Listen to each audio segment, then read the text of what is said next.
একটি বড় নৌকা আমরা দেখতে পাচ্ছি। তারা সকাল থেকে কাজ শুরু করেছে। সকাল থেকে এই ইউনিয়নের বিভিন্ন এলাকায় যারা আটকে পড়ে আছেন তাদেরকে কিন্তু উদ্ধার করে তারা নিয়ে এসে এই কিছুটা উঁচু স্থান সেখানে এসে তাদেরকে নামিয়ে দিচ্ছেন। আমরা কথা বলেছি এমন অনেক মানুষজন ভিতরে যারা আটকা পড়েছেন এরকম অনেকেই আমরা দেখেছি, তাদেরকে এনে এই রাস্তায় নামিয়ে দেওয়া হচ্ছে এবং তারপর কিছুটা উঁচু স্থানে কিন্তু এই এলাকাবাসী চলে যাচ্ছেন।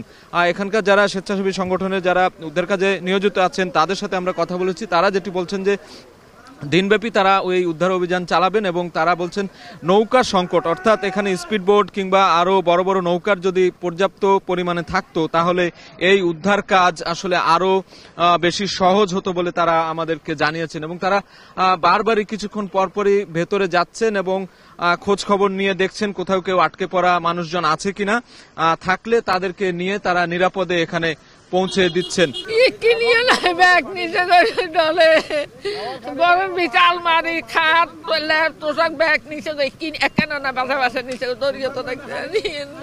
রাস্তার ভিতরে যে স্রোত, এই স্রোতের ভিতরে তো কোনো যাওয়া কখনো সম্ভব না। এখন বাচ্চা কাচ্চা তো ছাদের উপরে, এখন তো যাওয়া আসায় খুব মুশকিল হয়ে গেছে।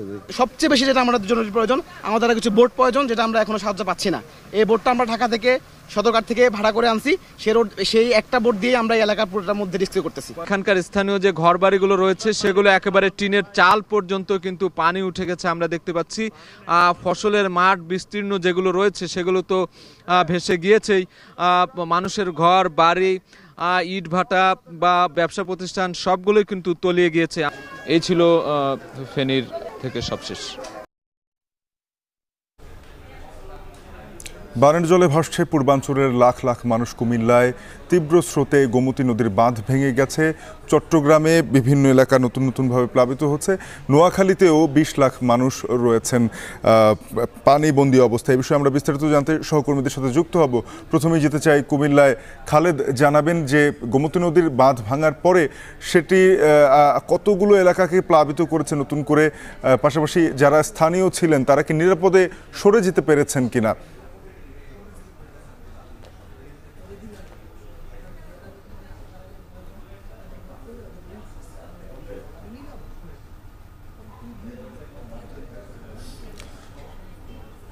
কুমিল্লায় সম্ভবত আমরা নেটওয়ার্কের কারণে যুক্ত হতে পারছি না। সহকর্মী খালেদ সাইফুল আমাদের সাথে আছেন, তার সাথে আমরা কথা বলবো। আমরা চট্টগ্রামে যেতে চাই। জিয়াদ, জানাবেন আপনার পেছনে দেখছি অনেকেই কাজ করছেন এই বন্যার পানির ভেতরে। আসলে কি অবস্থা বিরাজ করছে চট্টগ্রামে এই মুহূর্তে, জানাবেন।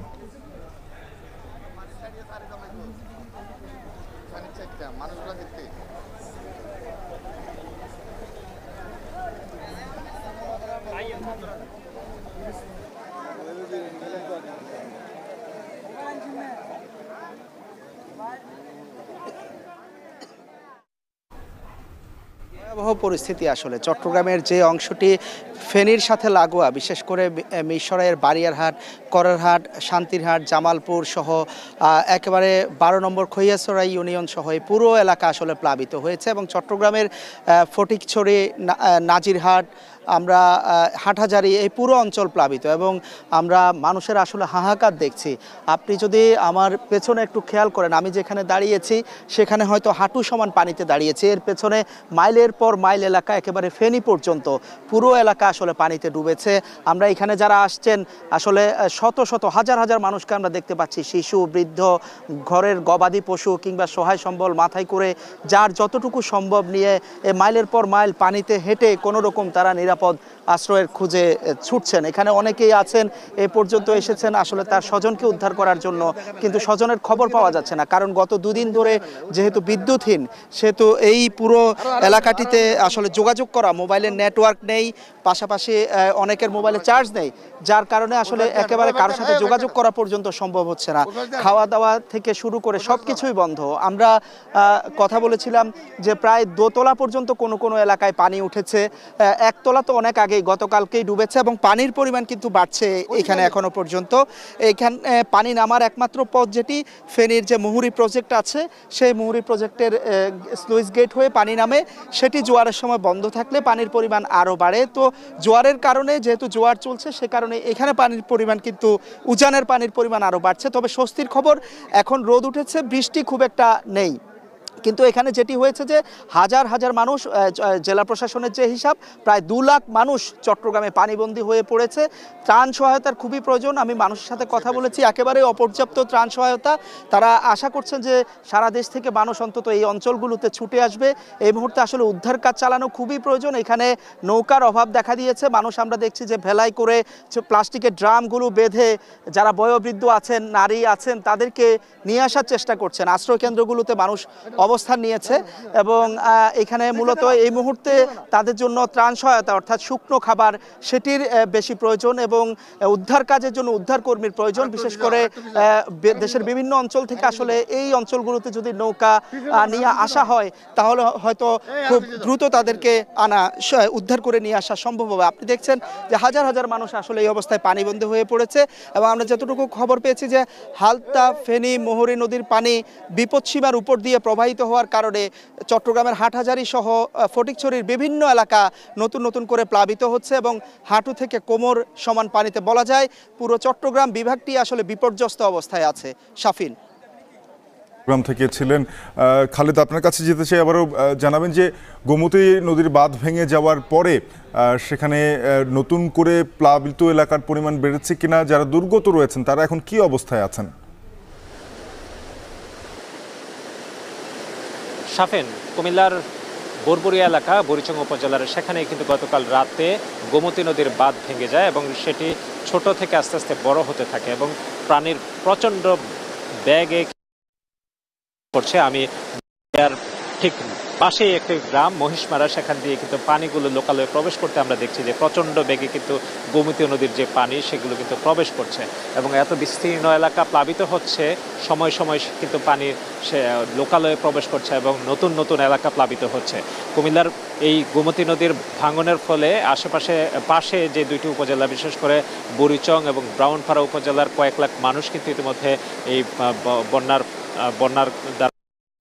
এবং এখানে ঘাটিতে ভাঙনের সৃষ্টি হয়েছে। তার পাশে বুরবরিয়া, মহিষমারা, 16 নং ইউনিয়ন, রাজাপুর ইউনিয়ন, সেইগুলোতে পানি কিন্তু ঘরে প্রবেশ করেছে, কোথাও কোথাও ঘর ডুবে গিয়েছে এবং যার কারণে সকল মানুষ কিন্তু রাতের বেলা যখন 11:30 থেকে 12টার সময় এই ভাঙনের সৃষ্টি হয় তারপর থেকে কিন্তু মানুষ সবাই নিরাপদ জায়গায় যেতে পারেননি। এখানে যারা উদ্ধার কর্মীরা আছেন, খুব অল্প পরিমাণে উদ্ধার কর্মীরা কিন্তু এখানে কাজ করছেন এবং কিছুক্ষণ আগেও আমরা দেখেছি যে একটি উদ্ধারকারী ট্রলারে করে কয়েকজন নারী এবং শিশুকে এখানে নিয়ে আসা হয়েছে। তো তারা বলছেন যে ভেতরে প্রচুর পরিমাণ মানুষ আটকা পড়ে আছেন, বাড়ির ছাদে বিভিন্ন জায়গায় অবস্থান করছেন এবং তারা অবস্থান করার কারণে কিন্তু তারা আসলে সেখানে খাবারের সংকট রয়েছে, বিশেষ করে শুকনো খাবার কিংবা রান্না সেখানে কোনো সুযোগই নেই, আর যার ফলে মানুষদের মধ্যে একটা মানবিক বিপর্যয়ের মতো অবস্থা তৈরি হয়েছে। কেউ কেউ বলছেন যে ভেতরে অনেক অসুস্থ নারী এবং গর্ভবতী নারীরাও রয়েছেন, তারা তাদের পরিবারের কেউ বাঁধে আসতে পেরেছেন, তারা বাকিদের জন্য অপেক্ষা করছেন এবং কোনোভাবেই তাদেরকে উদ্ধার করার সুযোগ হচ্ছে না। এ নিয়ে কিন্তু মানুষজন যারা উদ্ধার হয়েছেন কিংবা এখানে আশ্রয় নিয়েছেন তাদের মধ্যে বেশ উৎকণ্ঠা কাজ করছে। তারা তাদের গবাদি পশু রক্ষা করতে পেরেছেন এবং অনেকের গবাদি পশু এই স্রোতে ভেসে গিয়েছে কিংবা মারা গেছে বলেও তারা আমাদেরকে জানিয়েছেন। অর্থাৎ এখানে কিন্তু ব্যাপকভাবে বন্যার ক্ষতি আমরা দেখতে পাচ্ছি। যে এখানে যে মাছের রয়েছে, বলা যায় যে কয়েক শতাধিক মাছের ঘের রয়েছে এবং যেখান থেকে কিন্তু মাছ এখান থেকে চলে গিয়েছে এবং যার ফলে আশেপাশে উৎসুককেও দেখছি যে তারা জাল দিয়ে কিন্তু মাছ ধরছেন এবং বন্যায় পানিবন্দী হয়েছে। সেখানে আমরা কিছুক্ষণ আগেও দেখেছি যে পানিতে কিন্তু ঘর পড়ে গিয়েছে এবং ঘর পড়ে যাওয়ার কারণে মানুষজনের মধ্যে এখানে আতঙ্ক কাজ করছে যে তাদের ঘরবাড়ির নিরাপত্তা এবং যারা বাড়িতে বসবাস করছে তাদেরকে উদ্ধার করা নিয়ে কিন্তু তাদের মধ্যে বেশ আতঙ্ক কাজ করছে। ইতিমধ্যে কিন্তু জেলা প্রশাসন কিংবা অন্যান্য উদ্ধার তৎপরতা খুব একটা আমরা দেখিনি, তবে সেগুলো কিন্তু খুব অপ্রতুল। তারপরেও বেসরকারিভাবে ব্যক্তি উদ্যোগে বিভিন্ন সংগঠন সংস্থা তারা কিন্তু উদ্ধার কাজে আসছেন, সেগুলোর সংখ্যা কম এবং বোটের কথা বলছেন যে বোট যদি আরও বেশি থাকতো তাহলে হয়তো বা তারা আরও ভালোভাবে উদ্ধার করতে পারতেন। এই ছিল কুমিল্লার বুরবুরিয়া এলাকা থেকে গোমতী নদী ভাঙনের সবশেষ খবর। খালেদ, আপনি সাবধানে কাজ করবেন, আমরা পরবর্তীতে আপনার সাথে আবারও যুক্ত হব। নোয়াখালীর খবর জানতে চাই। নাসিম, জানাবেন যে 9টি উপজেলা পুরোপুরি তলিয়ে গেছে, 20 লাখ মানুষ পানিবন্দী অবস্থায়। নোয়াখালীর এই দুর্গত মানুষরা কি আশ্রয় কেন্দ্রে যেতে পেরেছেন কিনা, তাদের জন্য ত্রাণ সহায়তা আসছে কিনা বা পৌঁছতে পারছে কিনা, যদি কেউ উদ্দেশ্য নিয়ে গিয়েও থাকেন সেখানে ত্রাণ সহায়তার জন্য জানাবেন।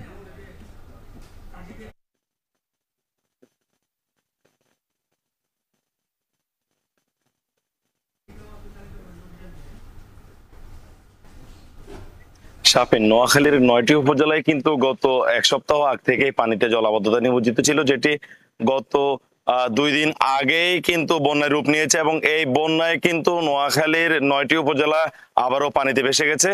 গত 2 দিন থেকে নোয়াখালীতে কিন্তু প্রায় 400টিরও বেশি আশ্রয় কেন্দ্রে 60 থেকে 70 হাজার মানুষ আশ্রয় নিয়েছেন। এছাড়া বিভিন্ন মসজিদ, মন্দির, গির্জা থেকে শুরু করে যত সরকারি বেসরকারি প্রতিষ্ঠান রয়েছে সকল আশ্রয় কেন্দ্রে কিন্তু মানুষ আশ্রয় নিয়েছেন এবং এই সকল আশ্রয় কেন্দ্রে কিন্তু জেলা প্রশাসনের পক্ষ থেকে ইতিমধ্যে ত্রাণ সহায়তা, শুকনো খাবার জরুরিভাবে পাঠানো শুরু করেছে। তো নোয়াখালী জেলা প্রশাসনের পক্ষ থেকে জানানো হয়েছে আসলে বন্যা দুর্গত মানুষদের জন্য কিন্তু সরকারি যে সকল সহযোগিতা পাঠাচ্ছে, তার পাশাপাশি কিন্তু বেসরকারি পর্যায়েও বিভিন্ন সহায়তা পাঠাচ্ছে। এছাড়া নোয়াখালীতে যুব রেড ক্রিসেন্টের পক্ষ থেকেও গত 2 দিন থেকে আমরা মাঠে দেখতে পেয়েছি, তারা বিভিন্ন ধরনের সহযোগিতা দিয়ে আসছে। তো আসলে শাফিন, আজ সকাল থেকে নোয়াখালীতে কিন্তু বৃষ্টি হচ্ছে না। বৃষ্টি না হলেও কিন্তু নোয়াখালীতে পানির পরিমাণ বেড়ে চলছে এবং এই পানির পরিমাণ বাড়ার কারণে কিন্তু স্থানীয়দের মধ্যে আতঙ্ক এবং উৎকণ্ঠাও কিন্তু বাড়ছে। বিশেষ করে নোয়াখালীর সেনবাগ, সোনাইমুড়ি, কবিরহাট এবং কোম্পানিগঞ্জ, আর এদিকে সদর এবং বেগমগঞ্জ, এই 6টি উপজেলায় কিন্তু পানির পরিমাণ ক্রমশই বাড়ছে এবং এই 6টি উপজেলায় শুকনো জায়গা খুব একটা আমরা দেখতে পাইনি। আমি আজ সকাল থেকে নোয়াখালীর বেগমগঞ্জ, সদর, নোয়াখালী পৌরসভা এসবের বিভিন্ন এলাকা ঘুরে দেখেছি। এসব এলাকায় ঘুরে যেটি দেখতে পেয়েছি, মানুষের আসলে বাসা বাড়ি থেকে শুরু করে শিক্ষা প্রতিষ্ঠান, অফিস আদালত সবকিছুতেই পানি উঠে গেছে, পানিতে ডুবে গেছে। তাদের ঘরের অনেক গুরুত্বপূর্ণ মালামালও কিন্তু নষ্ট হয়েছে। সরকারি বিভিন্ন দপ্তরের অনেক গুরুত্বপূর্ণ কাগজও কিন্তু বন্যার পানিতে নষ্ট হয়ে গেছে বলে আমরা খবর পেয়েছি। তো জেলা প্রশাসন যেটি জানিয়েছেন, নোয়াখালীতে আসলে এখন পর্যন্ত প্রায় 20 লাখ মানুষ পুরো জেলায় কিন্তু পানিবন্দী রয়েছে এবং নোয়াখালীর পানি নামার জন্য গতকাল কিন্তু নোয়াখালীর কোম্পানিগঞ্জের যে মুসাপুর স্লুইস গেটটি রয়েছে সেটি কিন্তু কিছুক্ষণের জন্য খুলে দেওয়া হয়েছিল। এরপর পরে যখন জোয়ার আসে সেটি আবার বন্ধ করে দেওয়া হয়, যেন আবার পাল্টা পানি যেন নোয়াখালীর ভিতরে না ঢুকতে পারে। এবং আজ সকালে কিন্তু স্লুইস গেটটি আবারও চালু করেছে বলে আমরা জানতে পেরেছি। এদিকে নোয়াখালীর সার্বিক পরিস্থিতি বিবেচনায় গত 4 দিন যাবতে নোয়াখালী জেলার সকল শিক্ষা প্রতিষ্ঠান কিন্তু বন্ধ ঘোষণা করেছিল জেলা প্রশাসন। পরিস্থিতি স্বাভাবিক হলে কিন্তু এই সকল শিক্ষা প্রতিষ্ঠান খোলার ঘোষণা দিয়েছে। তো আসলে নোয়াখালীতে মানুষ আসলে ক্রমেই তাদের উৎকণ্ঠা এবং আতঙ্ক বিরাজ করছে, কারণ 1998 সালের পরে কিন্তু নোয়াখালী যারা প্রবীণ রয়েছেন তারা জানিয়েছেন 1998 সালের পরে নোয়াখালীতে এই ধরনের বন্যা পরিস্থিতি এর আগে তৈরি হয়নি। তো তারা চাচ্ছেন এই মুহূর্তে আসলে ত্রাণ সহায়তা এবং এই মুহূর্তে তাদেরকে যেন নিরাপদে আশ্রয় কেন্দ্রে, যারা এখনো আশ্রয় কেন্দ্রে যেতে পারেনি তাদেরকে নিরাপদে আশ্রয় কেন্দ্রে যেন পাঠানো যায়, সেই ধরনের সহযোগিতা কিন্তু তারা চাচ্ছেন। তো শাফিন, আসলে নোয়াখালী থেকে এ ছিল এখন অব্দি আমার কাছে বন্যা পরিস্থিতির সবশেষ।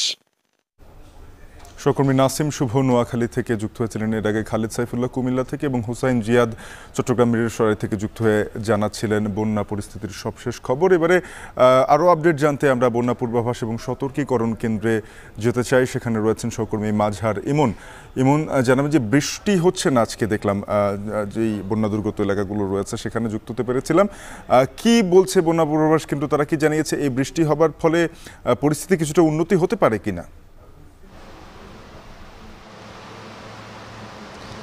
শাফিন, উন্নতির কথা যেহেতু শুরু করলেন, আমিও একটু আশার আলো দিয়ে শুরু করতে চাই। ভারতীয় যে অংশ রয়েছে, অর্থাৎ বাংলাদেশের পূর্বাঞ্চলে ত্রিপুরা যে অংশটি রয়েছে, সেখানে বাংলাদেশের যে বন্যা পূর্বাভাস এবং সতর্কীকরণ কেন্দ্র রয়েছে তারা যেটি বলছেন যে সেই অংশের পানি কিছুটা কমতে শুরু করেছে। যেহেতু সেই অংশের পানি কমছে, ভারতীয় অংশের পানি যেহেতু কমছে, সেই কমার যে পরিক্রমা সেটি বাংলাদেশের অভ্যন্তরেও শুরু হয়ে যাবে আগামী 24 ঘন্টার মধ্যে, যদি ওই অঞ্চলে বৃষ্টিপাতের যে পরিমাণ সেটি কম থাকে বা যে বিরতি চলছে বৃষ্টিপাতের সেটি যদি অব্যাহত থাকে, তাহলে বাংলাদেশের যেই পূর্বাঞ্চল রয়েছে, উত্তর পূর্বাঞ্চল এবং দক্ষিণ যে পূর্বাঞ্চল রয়েছে, সেই অঞ্চলের পানি কিছুটা কমতে শুরু করবে। যেহেতু এটি উজানের পানি এবং বৃষ্টিপাতের পানি, এই পানিটি বন্যা পূর্বাভাস কেন্দ্র যেটি বলছে যে এটি গতির যেই পানিটির যে গতি রয়েছে, অর্থাৎ দক্ষিণমুখী যেই গতি রয়েছে সেই গতি ক্রমান্বয়ে বাড়বে এবং যেহেতু বৃষ্টি এখন কম রয়েছে এবং ওই ভারতের যে অংশ রয়েছে, ত্রিপুরার যে অংশ রয়েছে, সেই অংশে যেহেতু ভারতের বিভিন্ন নদ নদীর পানি কমতে শুরু করছে, সেই কমার যে পরিক্রমা সেটি বাংলাদেশ অংশেও আগামী 24 ঘন্টার মধ্যে শুরু হয়ে যাবে, এমনটাই ধারণা করছে বন্যা পূর্বাভাস কেন্দ্র।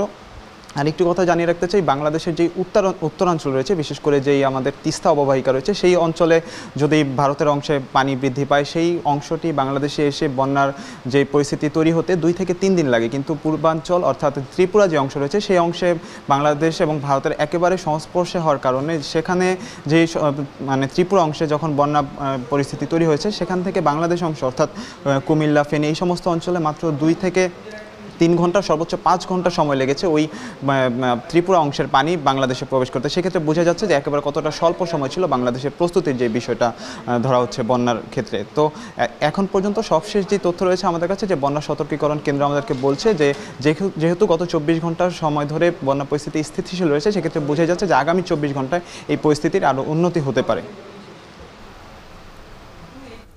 বন্যা পূর্বাভাস ও সতর্কীকরণ কেন্দ্র থেকে সহকর্মী মাঝার ইমন যুক্ত হয়ে জানাচ্ছিলেন সবশেষ খবর। টানা বৃষ্টি এবং উজানের ঢলে পাহাড়ি এলাকা রাঙামাটির বাঘাইছড়ির নিম্নাঞ্চলে আকস্মিক বন্যা দেখা দিয়েছে। এখানেও বন্যা কবলিত রয়েছেন ৯,৪০০ মানুষ। আশ্রয়কেন্দ্রে ঠাঁই দিতে পেরেছেন। জেলায় 267টি আশ্রয়কেন্দ্র এবং জরুরি কন্ট্রোল রুম খোলা হয়েছে। আশঙ্কা রয়েছে পাহাড় ধসের। এ বিষয়ে বিস্তারিত জানাতে লোকনাথ মন্দির আশ্রয়কেন্দ্র থেকে যুক্ত হচ্ছেন সহকর্মী জিয়াউর রহমান জুয়েল। জুয়েল, জানাবেন যে রাঙামাটিতে যারা পাহাড় ধসের ঝুঁকিতে আছেন তাদের কি নিরাপদে সরিয়ে নেওয়া সম্ভব হয়েছে কিনা? শাপিন, আমি যেটা বলতে চাই সেটি হচ্ছে যে গত 1 সপ্তাহ ধরে যে বৃষ্টিপাত হচ্ছে, সেই বৃষ্টিপাতের 2টি ঘটনা ঘটেছে। একটি হচ্ছে যে উজান থেকে নেমে আসা যে ঢল, সেটি একই সঙ্গে বৃষ্টিপাতের কারণে এখানে পাহাড় ধস এবং বাঘাইছড়ি যে নিম্নাঞ্চল, সেই অঞ্চলগুলো তাহলে 30টি গ্রাম প্লাবিত হয়েছে। তাদেরকে সেখানে 55টি আশ্রয়কেন্দ্র খোলা হয়েছে, যেখানে 24টি আশ্রয়কেন্দ্রে সেখানে মানুষ বসবাস করছেন। একই সঙ্গে এখানে রাঙামাটি যে পাহাড়ি এলাকা রয়েছে, যেখানে পাহাড়ের পাদদেশে মানুষ বসবাস করছেন, রাঙামাটি শহরে 23টি আশ্রয় কেন্দ্রে এই মুহূর্তে সেখানে ঝুঁকিপূর্ণ বাসিন্দারা অবস্থান করছেন। গতকাল থেকে আসলে কয়েকদিন ধরে প্রচারণা চালালেও গতকালই আসলে সেনাবাহিনী এবং পুলিশ এবং অন্যান্য যারা প্রশাসনের আছেন, প্রশাসনের কর্মকর্তারা সেখানে মাঠে নেমেছেন এবং মানুষজনকে আশ্রয় কেন্দ্রগুলোতে নিয়ে এসেছেন। আমি সকাল থেকে যেটি দেখেছি যে কয়েকটি আশ্রয় কেন্দ্রে ঘুরে সেখানে মানুষেরা, নারী পুরুষেরা অবস্থান করছেন এবং একই সঙ্গে যারা পুরুষরা রয়েছেন তারা দিনের বেলায় এই আশ্রয় কেন্দ্র, রাতের বেলায় আশ্রয় কেন্দ্রগুলোর বাইরে তারা অবস্থান করছেন নিজেদের সহায় সম্পত্তি এবং ঘর বাড়ি দেখভালের জন্য, এবং শুধু নারী এবং পুরুষরা সেই আশ্রয় কেন্দ্রে অবস্থান করছেন। এখন আমরা সকাল থেকে যেটি দেখেছি যে এই বৃষ্টিপাত কিছুটা কমে গেছে, এই কারণে এখন সেইভাবে আসলে ভয়ের কারণ আপাতত কমে এসেছে। এই কয়েকদিনই যে বৃষ্টিপাত হলে সেখানে রাঙামাটি চট্টগ্রাম মহাসড়কের অন্তত 10টি জায়গায় পাহাড় ধসের ঘটনা ঘটেছে। সড়কে মাটি চলে এসেছিল, যানবাহনের যোগাযোগ কিছুটা বিঘ্নিত হয়েছে এবং রাঙামাটি বান্দরবান যে সড়ক রয়েছে সেখানে 5টি স্থান ভেঙে গিয়েছিল, ধসে যাওয়ার ঘটনা ঘটেছে, সেখানেও যোগাযোগ ব্যবস্থা বন্ধ হয়ে পড়েছিল। পাহাড় ধস ঠিক কতগুলি ঘটেছে এখন পর্যন্ত সেই তথ্য এখন পর্যন্ত জেলা প্রশাসনের কাছে পৌঁছেনি। অনেক যেহেতু এই অবস্থায় অনেক জনপ্রতিনিধি আতঙ্কপূর্ণ রয়েছেন, সার্বিক অবস্থা আসলে পাওয়াটাও কিছুটা দুষ্কর হয়েছে। জেলা প্রশাসন থেকে 267টি আশ্রয়কেন্দ্র খোলা হয়েছে এবং একটি জরুরি কন্ট্রোল রুম খোলা হয়েছে সার্বক্ষণিক বিষয়গুলো দেখভাল করার জন্য। এই ছিল রাঙামাটি থেকে আমার কাছে সবশেষ। শাফিন। জিয়াউর রহমান জুয়েল যুক্ত হয়েছিলেন রাঙামাটি থেকে, জানাচ্ছিলেন